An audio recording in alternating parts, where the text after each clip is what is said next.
Hey everyone! So, we've all been there, or at least we've seen it happen, right?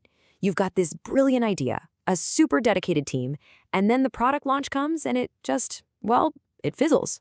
Today, we're going to unpack a framework that's designed to stop that from ever happening again. It's all about shifting from building what we think is cool to creating what people actually want and need. And to really get our heads around this, let's start with a story. It's kind of a classic tale from the world of innovation. And honestly, it's a story that happens way, way too often. So picture this. You've got a team. They're celebrating after months of just grinding.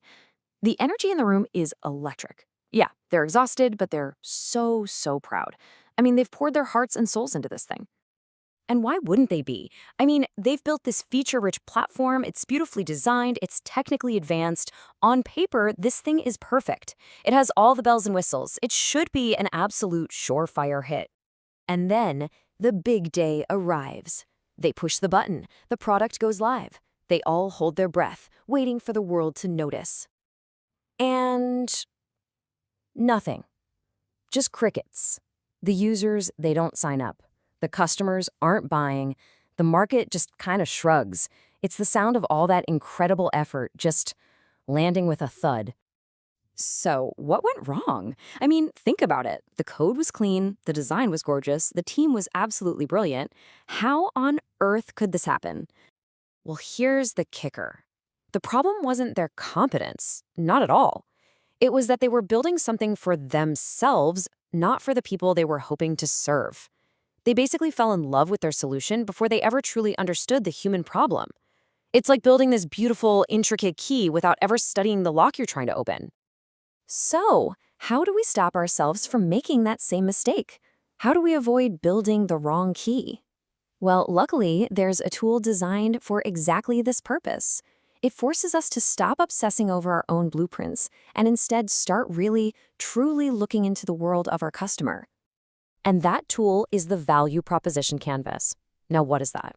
Well, at its heart, it's a tool that helps us connect two very different worlds, the inner world of the customer and the outer world of our offering. The easiest way to think about it is like a map. On one side, you're charting out what your customers are actually feeling and needing.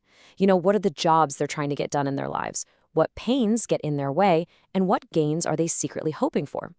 That whole side is the customer profile. And right here, you can really see the two different worlds we're talking about, and the big challenge. On one side, you've got the customer's inner world, all their emotions, anxieties, and ambitions. It's messy, right? It's complex. And then on the other side, you have our offering's outer world, our products, our services. It's all very neat and tidy.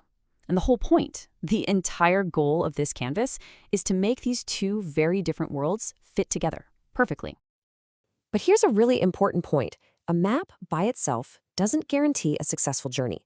Just having the canvas is a great first step, but if you just fill it out like a checklist, you're falling into a trap. A static map is pretty useless in a world that's always changing. You need a dynamic, living way to actually explore the territory. And that brings us to the three pillars. This dynamic approach that has a name, CreActionality. You can think of it as the engine that makes the map come alive. It turns it from just a document you fill out once into a living, breathing practice. So CreAtionality is built on these three pillars that have to work together in perfect harmony. You've got creativity, which is like the wind in your sails, revealing new horizons. Then there's rationality, which is the map itself, organizing all your insights. And finally, action, which is like your navigation system, constantly testing against reality. And here's the thing, you absolutely need all three. Take one away and the whole thing collapses. Okay, let's dig into that first pillar, creativity. Now, this isn't about being an artist or a musician. In this context, creativity is really about deep empathy. It's the skill of uncovering those hidden needs, the ones customers can't even articulate themselves. It's what turns a boring checklist into a rich portrait of a human being. A simple way to try this? Next time a customer tells you a problem, just ask why 5 times. You'll be amazed at the real, emotional root cause you uncover. All right, next up is Pillar 2, Rationality. This is where you take all those amazing, sometimes chaotic, creative insights and you start to make sense of them. You're looking for patterns, you're distinguishing symptoms from root causes, and you're linking needs with potential solutions.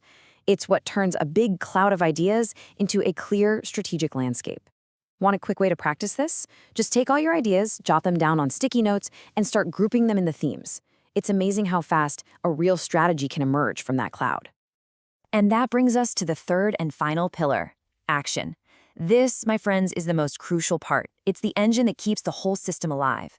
Action is what stops you from living in a fantasy world of theories and spreadsheets.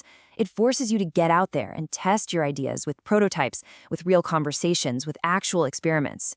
Your first action can be super simple. Just build a one-slide pitch and see if 5 potential customers even get it. This is the reality check that ensures you're not falling back into that old trap of just building for yourself. Okay, so what happens when one of these pillars is missing? What happens when that delicate balance gets broken? Well, let's look at a few cautionary tales, because the consequences can be, well, pretty catastrophic, even for some of the biggest companies in the world. Just look at these examples. When creativity is missing, you get a company like Nokia in the late 2000s. Their value proposition just froze in time while the world sprinted ahead. When rationality is missing, you get WeWork pre-2019. The offering grew way faster than its incredibly weak business model could support. And what happens when action is missing? Well, that's the classic Kodak story. They had the right insight. They literally invented digital photography, but that insight just stayed inside the building and became totally useless. It just goes to show you really can't succeed without all three. So all of this really forces us to take a step back and ask a much bigger question. What does value even mean? It's not just a thing we build and then deliver to a customer. It's something much deeper than that. And this quote really says it all. Value is not what we give. Value is what people become through what we create. Just let that sink in for a second. We're not just selling a product or a service. We're offering a transformation.